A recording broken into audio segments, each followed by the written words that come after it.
People used to treat me like I was nothing, as if my silent struggles were mere figments of imagination.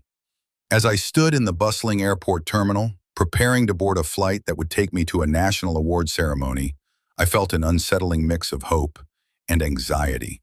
I was proud yet nervous. I could almost hear the applause of my peers, yet I was haunted by the knowledge of my invisible illness. The gate was packed, but it was the flight attendant Gwen who would dictate my experience. When I requested pre-boarding assistance, her eyes rolled with skepticism.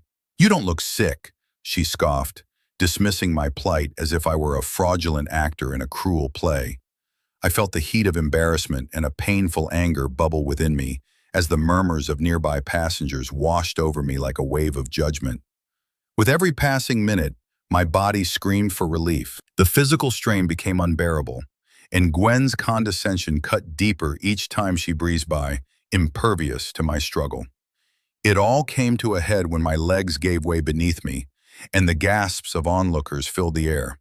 A moment frozen in time, a public humiliation I never sought. In that darkest hour, I called my husband, Cole, a determined CEO. His calm voice ignited a spark of hope amid the chaos.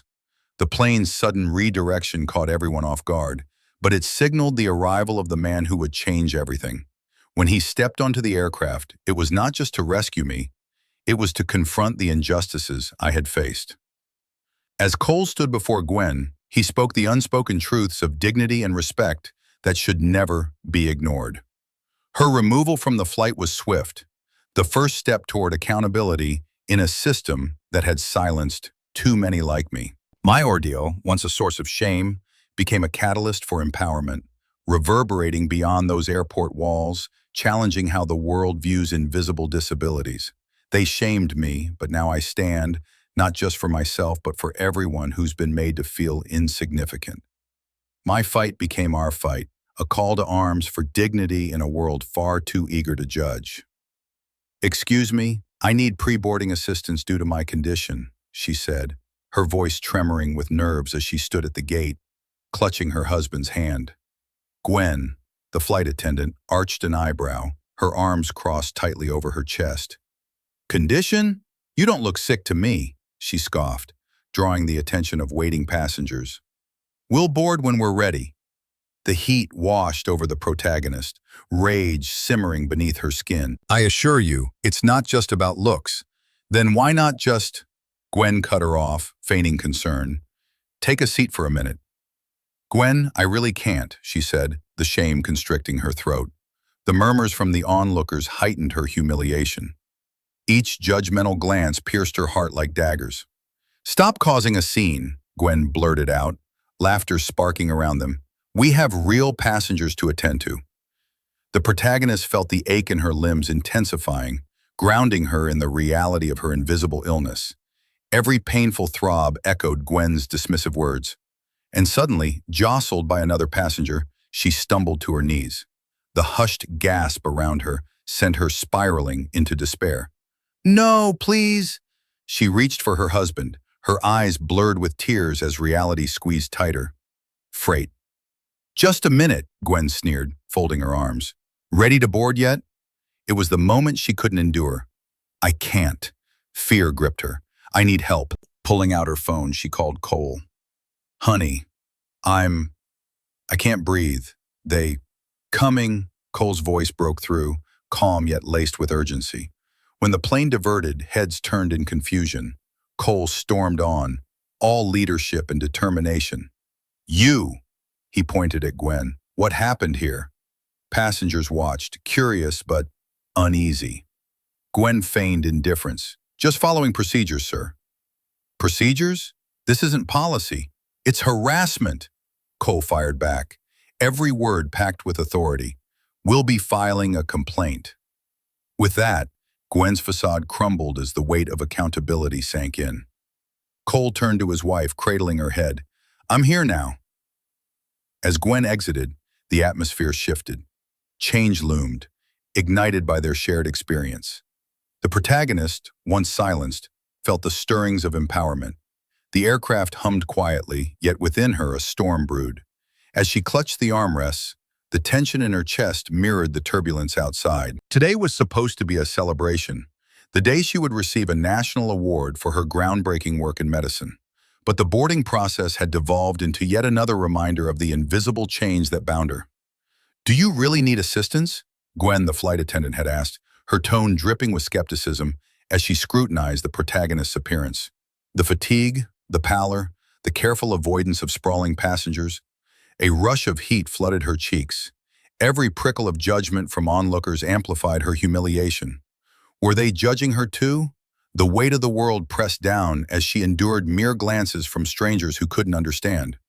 As the plane climbed higher, so did her frustration. Gwen's dismissive comments cut into her, each one a bitingly pointed reminder of the stigma she battled daily.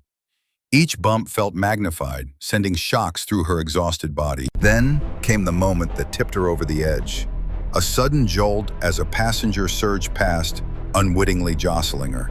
A sharp pain pierced her side, the invisible illness raging, and she gasped, the air thick with disbelief as the world around her blurred. In that haze, she fumbled for her phone, a lifeline in this ocean of shadows. "Cole, I can't!" Her voice broke, and her husband's calm tone pulled her back. Determination brewed in his response, igniting a flicker of hope amidst the chaos. As whispers of confusion spread through the cabin, the announcement of a sudden landing took her by surprise. The plane diverted, but the moment felt more like a shift than a mere change of course. Then, he walked in, the CEO, her husband, the altitude of their struggles melding into one single purpose.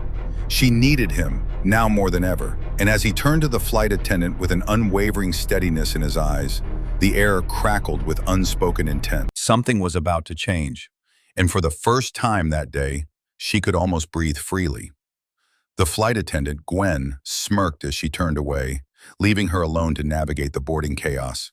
As the sharp edges of embarrassment pressed into her chest, the wife of the CEO inhaled deeply. "I deserve respect. I deserve help," she whispered to herself, clenching her fists. Determined not to bend under Gwen's oppressive scrutiny, she straightened her posture, choosing to confront the situation differently. "Excuse me, I need assistance," she called out quietly but firmly. Each word dripped with a newfound authority, drawing the attention of nearby passengers. "Do you really need it?" Gwen quipped, her eyes shadowing contempt. "Yes," the wife replied, her voice steadied by an internal crescendo. "I have a condition that requires it, and if you can't assist, I'm sure someone else will." A couple of passengers exchanged glances, their expressions shifting from indifference to empathy, inspired by her quiet assertiveness. Moments later, she fumbled for her phone, dialing Cole. "They won't help me," she said, her voice wavering only slightly. "Please, this is not how it should be." "I'm on it, babe. Hold tight," Cole's calm voice cut through her despair, igniting a flicker of hope within her. When the plane inexplicably diverted, the crew's confusion was palpable. "What's happening?" murmured one passenger. Cole strode in, his gaze immediately securing hers. "I've got you," he reassured, tension spilling from her shoulders. His focus shifted to Gwen, every word from his mouth shaped with precision. "This is unacceptable. We'll be addressing this." As Gwen was escorted off, relief washed over the cabin like a cleansing rain. The stakes transformed. This battle for dignity had just won the war. The airplane cabin was thick with tension as the wife, a quiet force cloaked in elegance, sat uncomfortably. After weeks of preparation, she was about to accept a prestigious medical award, an achievement overshadowed by the stigma of her invisible illness. As she requested pre-boarding assistance, Gwen, the flight attendant, rolled her eyes dismissively. "You don't look sick," she chided, as the surrounding travelers cast judgmental glances. The collective weight of their scrutiny pressed down on her, twisting the knife of humiliation deeper. The ache in her body surged as the flight accepted passengers, her frustration muted under layers of forced decorum. Whenever she struggled, Gwen was quick to mock, her laughter mingling cruelly with whispers from other passengers. Just when it seemed it couldn't worsen, a sudden jolt sent her sprawling against the armrest, her breath hitching in pain. A hushed horror fell over the cabin as she teetered on the brink of collapse, the fear in her eyes barely escaping. After the briefest breath, she reached for her phone, trembling as she dialed her husband, Cole. "I need you, now." The world outside began to shift when Cole, a distinguished CEO, learned of his wife's crisis. With grave determination, he directed the plane to divert to a private hangar, confusion rippling through passengers. As he strode onto the aircraft like a force of nature, the silence screamed before he turned to Gwen. "Your treatment of my wife is unacceptable," he stated, voice firm but devoid of anger. The authority in his tone left Gwen visibly shaken, the color draining from her cheeks. With a terse nod, he ordered her removed from the plane, the passengers collectively holding their breath, a silent, triumphant wave washing over them. He cabin disembarked, the cabin erupted into hugs. Cole turned back to his wife, lifting her chin, an unspoken promise in his eyes. The moment felt transformative, not just for them, but for the countless others battling invisible barriers, sparking discussions that rippled beyond the aircraft. Her ordeal illuminated a much larger injustice, one that would lead to systemic change within the airline. Together, they left behind a scene of quiet defiance, a reminder that dignity and respect should never be overshadowed by appearances, and their quiet victory echoed, leaving an indelible mark on everyone who witnessed it. As I reflect on that tumultuous day, a mix of vulnerability and strength washes over me. It's hard to articulate the depth of humiliation I felt when I was met with skepticism instead of understanding. I remember the sting of Gwen's condescension, the weight of judgment from strangers, and the painful toll my invisible illness took on my body. Yet in the chaos, I discovered a newfound resolve. My voice became a call for justice, not just for me, but for others who suffer in silence. When my husband arrived and confronted Gwen, I felt a spark of hope flicker amidst the bitterness of that flight. The changes that followed in the airline's policies were not just about retribution. They were about creating a more compassionate environment for those like me, who navigate life with unseen struggles. Now I ask you, do you think I went too far? Have you ever faced public scrutiny for something others couldn't see? Share your stories in the comments below. Let's discuss the complex interplay of power, bias, and the fight for dignity in our everyday lives.